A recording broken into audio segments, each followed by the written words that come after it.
Une autre attaque dans le Sahel. L'attaque a eu lieu à Nassumbu, dans la province du Soum, à une quarantaine de kilomètres de Djibo et à une dizaine de kilomètres de la frontière du Mali. Le bilan provisoire fait état d'une douzaine de morts. Nous aurons dans ce journal une déclaration du président du Faso et nous entendrons notre reporter de la RTB2 Sahel sur les détails de cette énième attaque dans la région du Sahel. En Syrie, nouvelle suspension de l'évacuation des civils à Alep.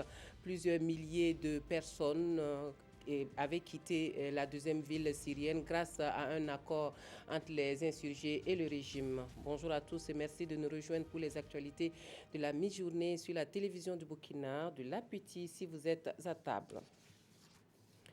12 morts, c'est le bilan provisoire de l'attaque qui a eu lieu très tôt ce matin à Nassumbu, dans le Soum, à une quarantaine de kilomètres de Djibo.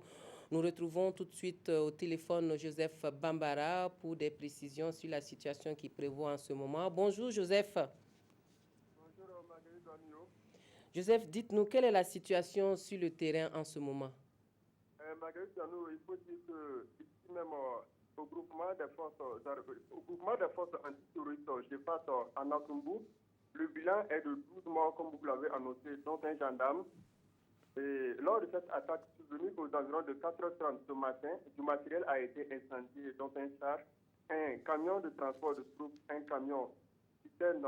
C'est donc du moins ce que nous avons pu voir, car nous avons été cantonnés par l'armée dans un certain périmètre qui ne nous permet pas d'avoir accès entièrement au site et de constater effectivement ce qui s'est passé.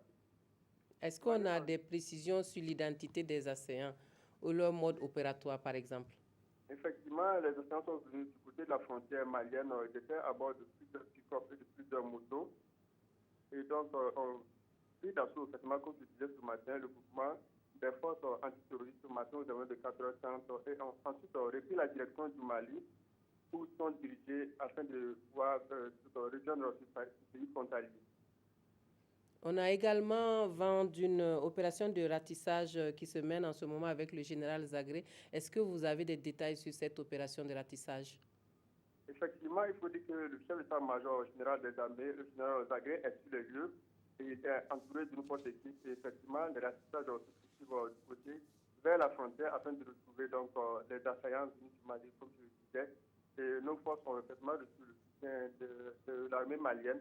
Mais pour l'instant, c'est ce que nous pouvons dire car aucun assaillant n'a été retrouvé pour l'instant. Nos soldats n'ont pas pu mettre la main sur un assaillant pour l'instant.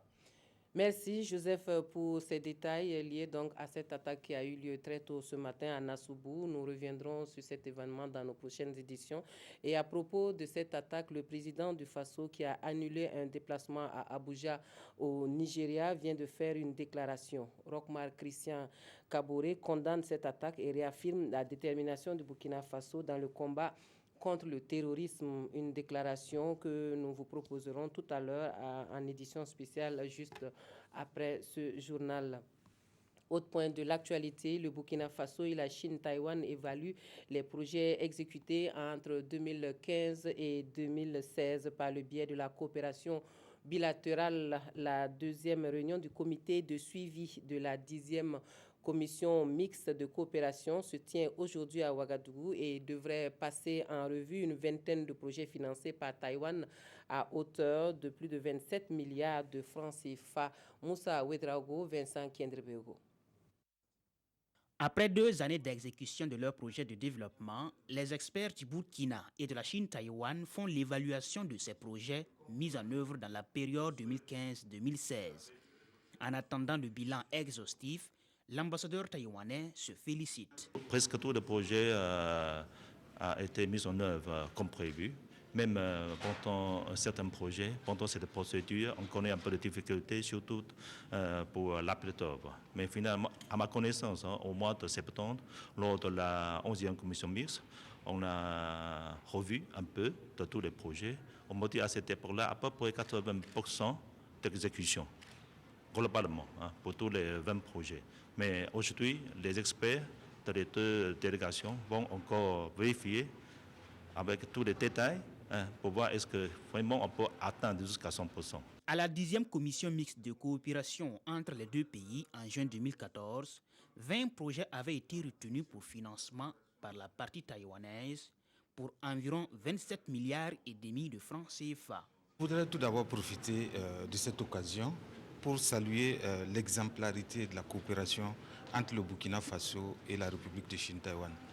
Comme vous le savez, la République de Chine-Taïwan est un partenaire privilégié du Burkina Faso qui intervient dans plusieurs domaines de développement du Burkina.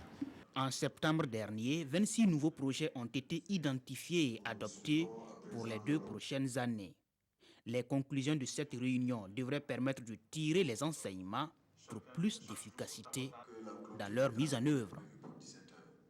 Et puis, sachez que le député du Congrès pour la démocratie et le progrès, Salifou Savadougou, a été mis sous mandat de dépôt hier dans le cadre du dossier du putsch de septembre 2015. En rappel, son humanité a été levée le 6 décembre dans le cadre, son immunité a été levée le 6 décembre dans le cadre des enquêtes sur ce dossier.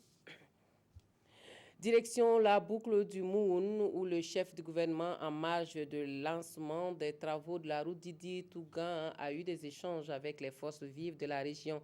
Paul Kabatieba a aussi reçu en audience les autorités religieuses et les élus de cette région. On voit tout cela avec Yves Rwamba et Aïcha Dianda. Le Premier ministre a rencontré les forces vives de la région de la boucle du Mouhoun à Toma, chef-lieu de la province du Nayala.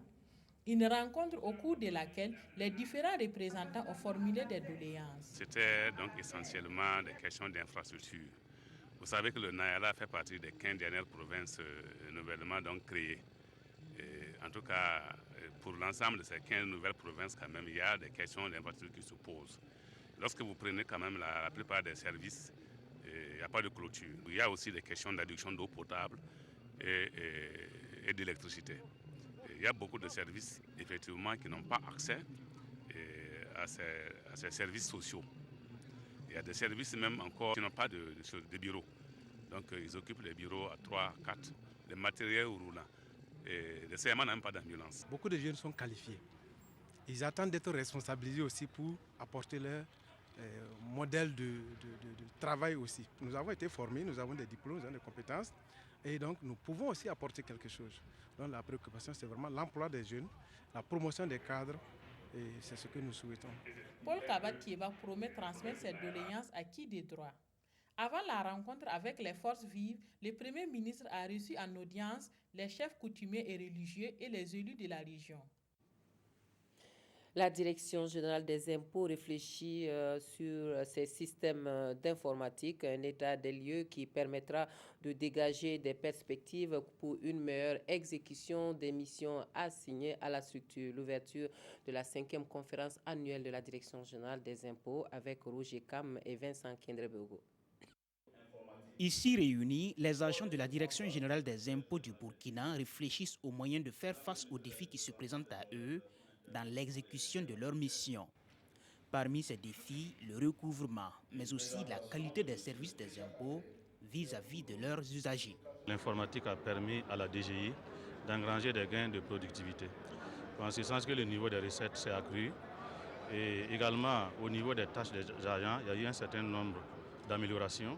Comme l'a dit le directeur général des impôts, les agents se concentrent actuellement sur les tâches expertes et au détriment des tâches chronophages qui étaient source de perte de temps et de déperdition de recettes. Pour les services des impôts, un schéma directeur informatique s'avère nécessaire, de quoi leur permettre d'assurer une meilleure performance de leurs prestations et pour plus de transparence. Grâce à l'informatisation, on permet aux agents de se concentrer sur les tâches les plus expertes et laisser l'informatique s'occuper des tâches administratives et répétitives. Au sortir de ces 5e conférences annuelles, la Direction générale des impôts veut être à même d'optimiser ses opérations.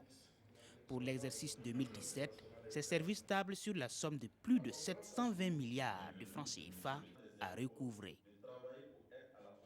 Un mot de l'actualité hors de chez nous. En Syrie, l'accord entre insurgés et gouvernement qui a permis d'évacuer de milliers de civils d'Alep semble ne plus tenir la route.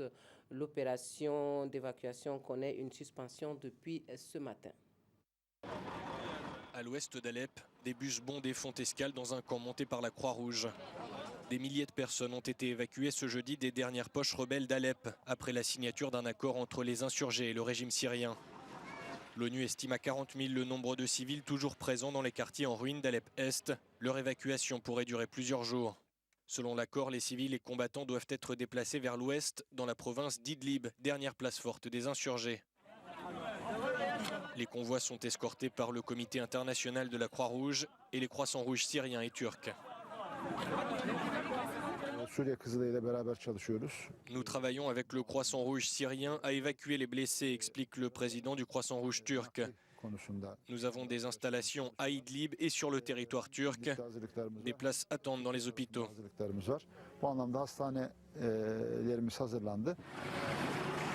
Le Conseil de sécurité de l'ONU doit se réunir ce vendredi à la demande de la France sur le déploiement d'observateurs internationaux sur place et le soutien humanitaire.